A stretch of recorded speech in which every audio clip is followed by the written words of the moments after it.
Yeah, you know me as your MC, but this is just a little bit more about me. I've worked at Fortune 500 companies. I've done 4 of my own startups. So I've done the big company thing, I've done the small company thing. And the thing that I'm really enjoying doing right now is sharing what we've learned at the Amazon Appstore with you guys so that you can take a look at the data that we've found and hopefully you'll be able to make some smarter decisions. So today what we'll be covering is we'll be covering some of the, we'll start off with like the worst practices that we've seen. And trust me, you wouldn't believe some of the stuff that we've seen people try to pull off when they send their apps to the Amazon App Store.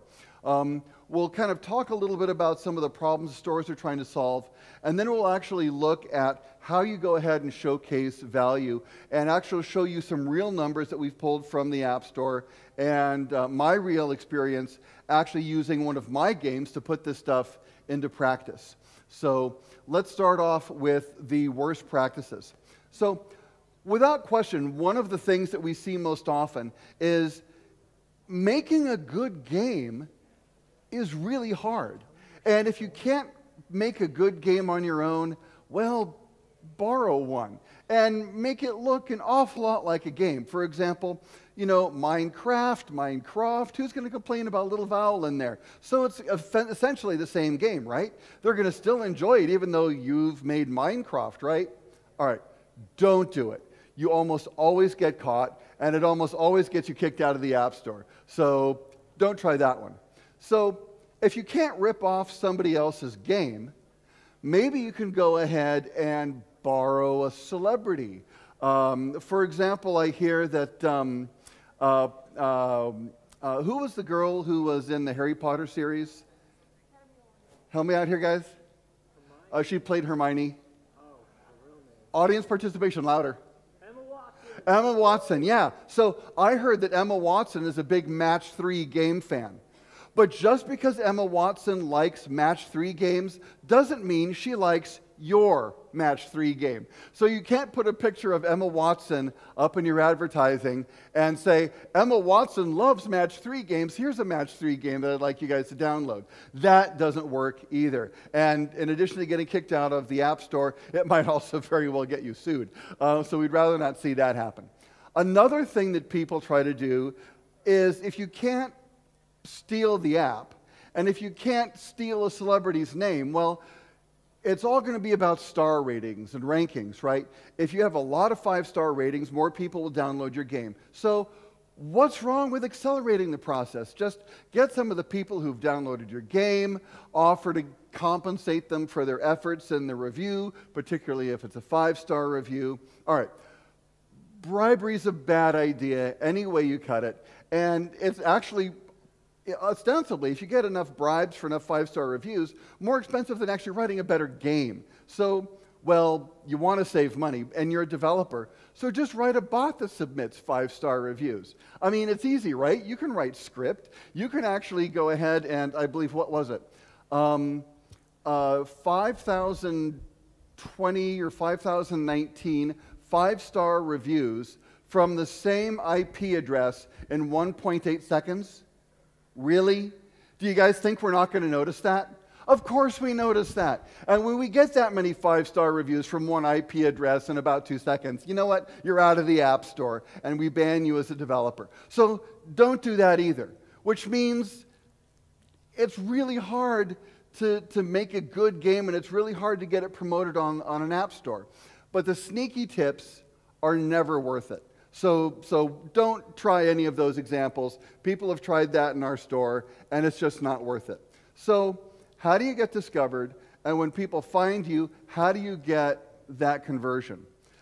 It's a good problem to have because we're targeting fewer devices. The platforms that we've got, like Unity, just make it easier than ever before for people to get games out there in front of customers. Now, while that kind of seems like a problem, it's really an everybody wins, because good games with good marketing and a good communication plan can still succeed, and it's easy for people to get in without having to have several $100,000 of capital to start with. Now, what do you do to promote that excellent game that you've written? I want you to appeal to your customer. I want you to talk to them about what's important to them, not what's important to you.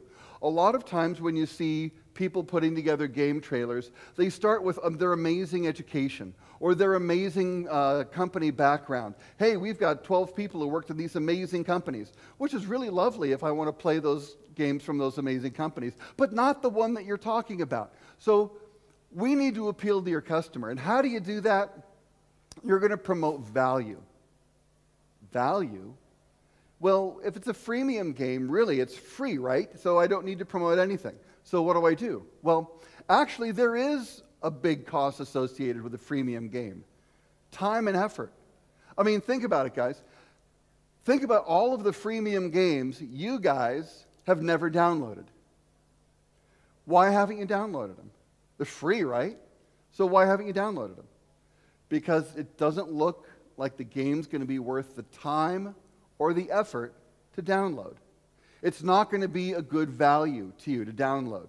So your job when you write your product detail page is to communicate the value in your game, the thing that maybe you really love about your game, the thing that makes it different from all of the other games that ostensibly might be just like it.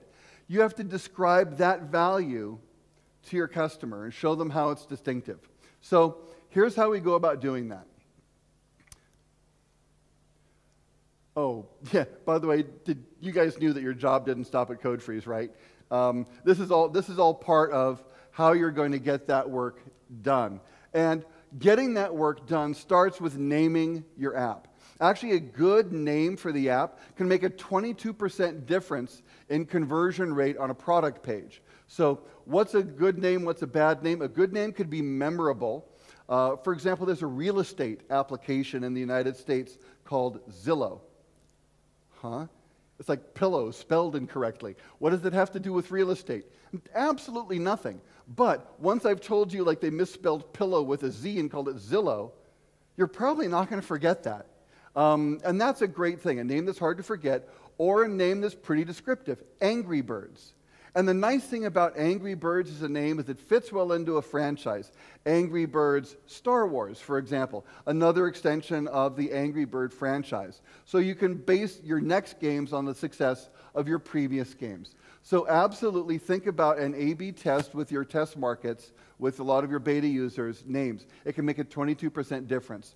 I'll show you what happened when I did this with one of my own games soon. The next thing is optimizing the icon that you use in the App Store will make between an 8 and 17% difference depending on the App Store that we're talking about.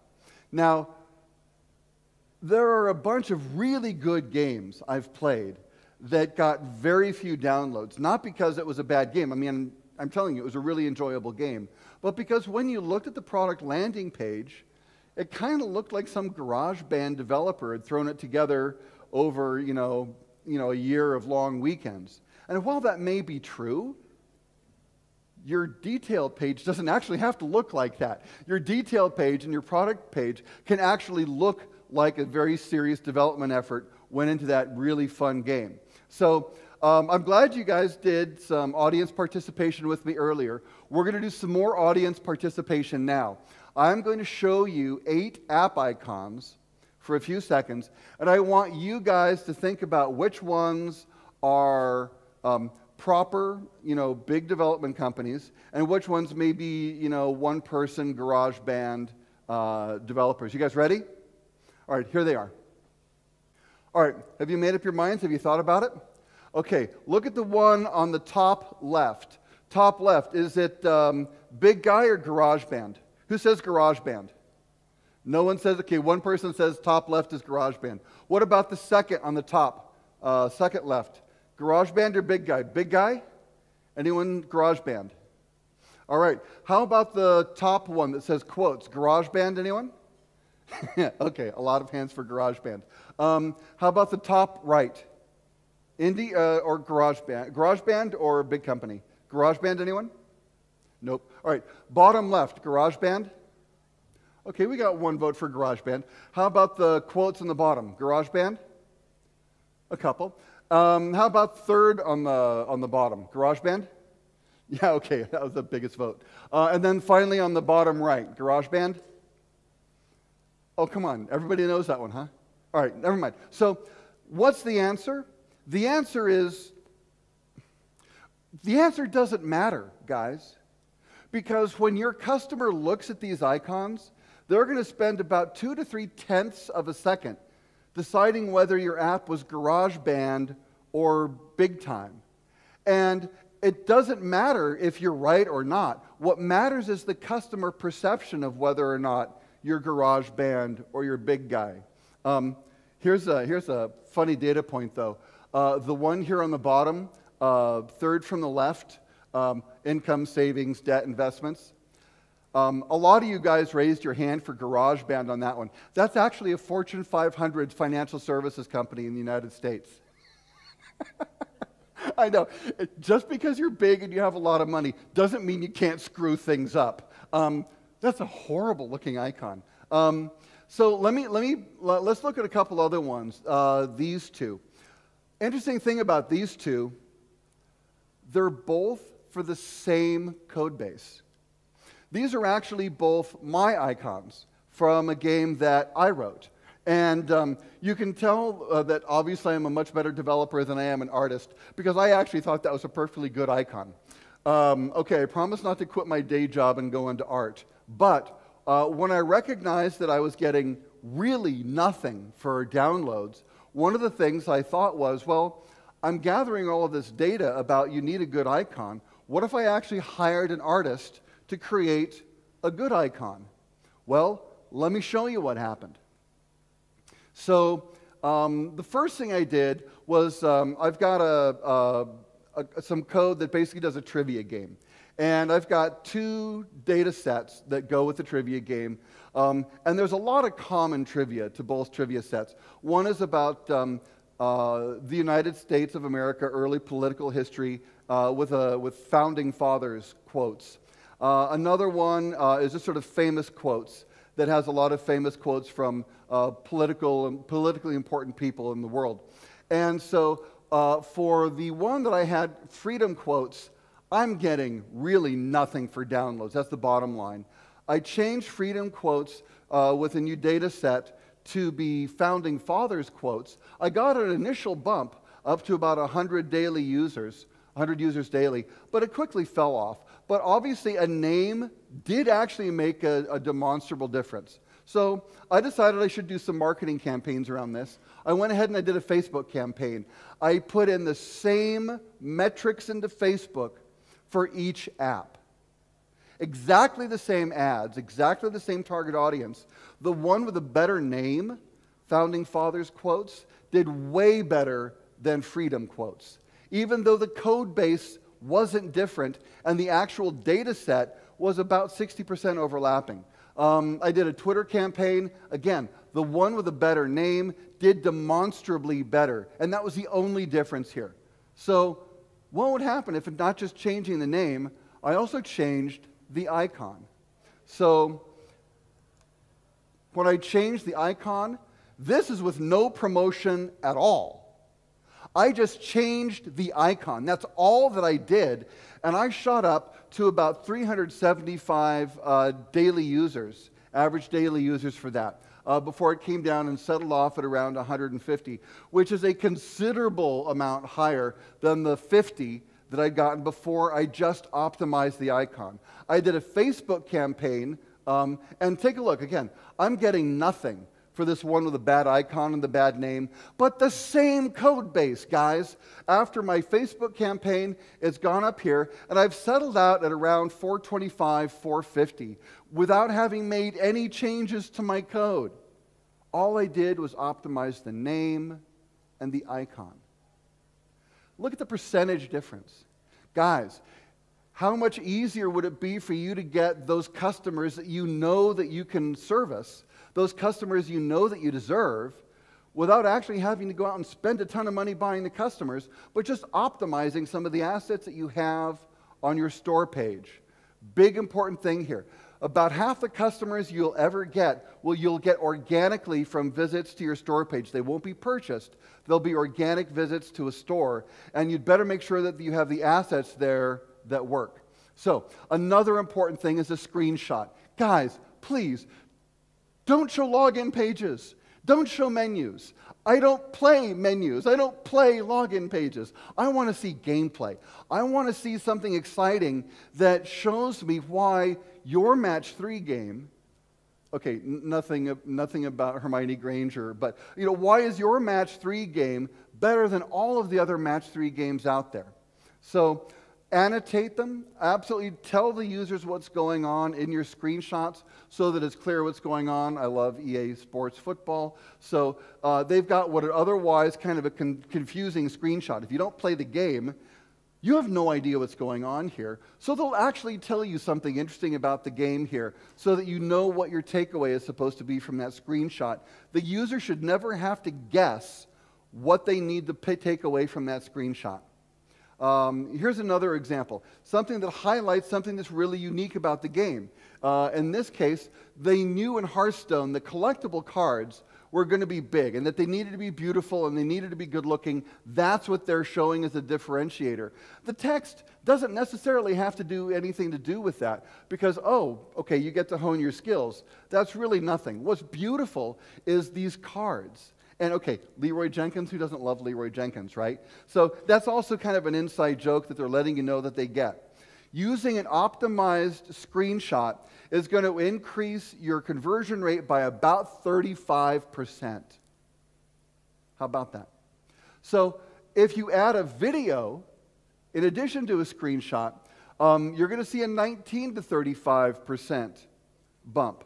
When you guys do a video, please don't just give me a trailer. I mean, I love some of the trailers that have been coming out. They're beautiful. They show cinematic scenes. There's all this beautiful music and sound and explosions, and I play none of that. Nobody plays trailers. One of the people that I was working with, like, where's the game? You showed me this lovely trailer, but I don't know what I'm going to be getting if I download it. They didn't download the game. So I want to show you guys some examples of a good video. This video actually shows gameplay, and it's not fancy. You guys know how to use ADB, right? Android Debug Bridge. You can actually capture what's going on the screen of your Android device just directly to the memory, and then you pull the file over, and now you've got a video showing actual gameplay. Now, this is going to help. But actually having an optimized video will give you an extra 22% conversion over that. Holy cow. Mike, what's an optimized video? Good question, guys. Let me show you what an optimized video looks like.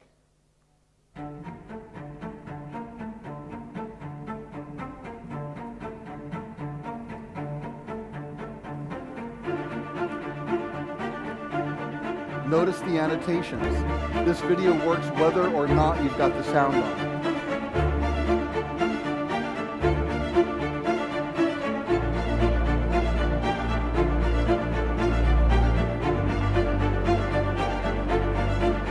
Showing a bunch of different aspects of gameplay. No cinematic trailer so far.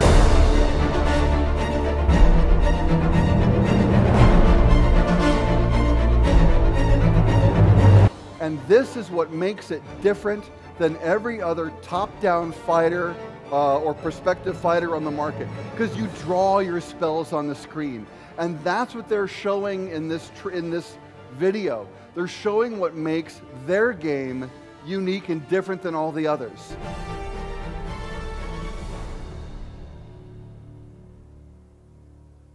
So, if you've got nothing that makes your game unique, it's a little bit hard to expect phenomenal success.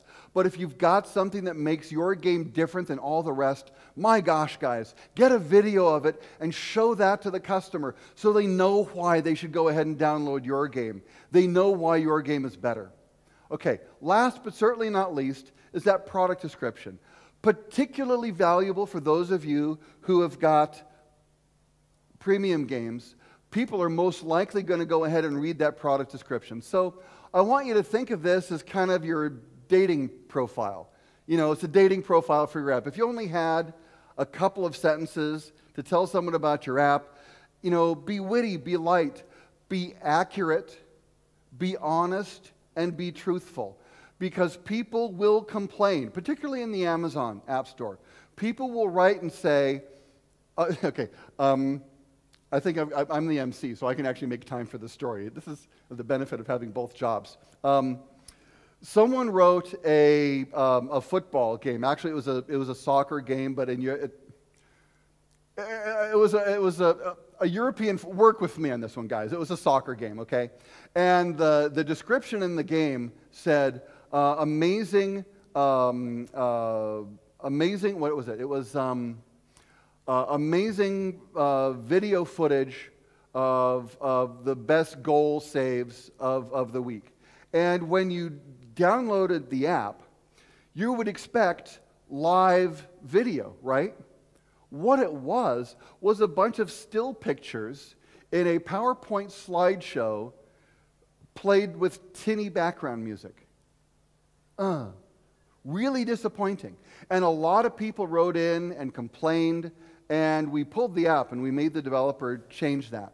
Now, had the developer simply said, see amazing slideshow photographs of the best saves of the week with background music, then their expectations would have been met. And what was a one-star app that made people upset that they purchased it, it might very well have started out a 4.5-star app because they really were good pictures. But the people felt misled. So absolutely be honest when you're talking about your product description. Be fun, but also be honest. Now, if you only have one game in your catalog, it's going to be hard for your game to refer users to another game in your catalog. So really, if you have a handful of games, go ahead and publish them on a store.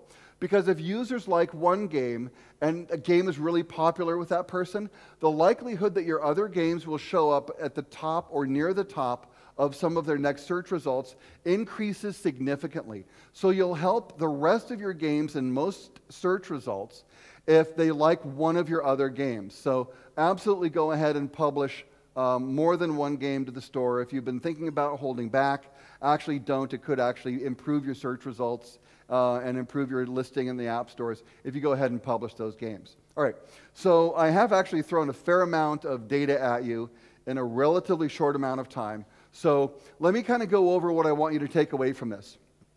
First of all, don't be a jerk. Jerks always get caught, they always get in trouble, and whatever you do, don't write a bot that sends me thousands of 5-star reviews from the same IP address in 0.8 of a second.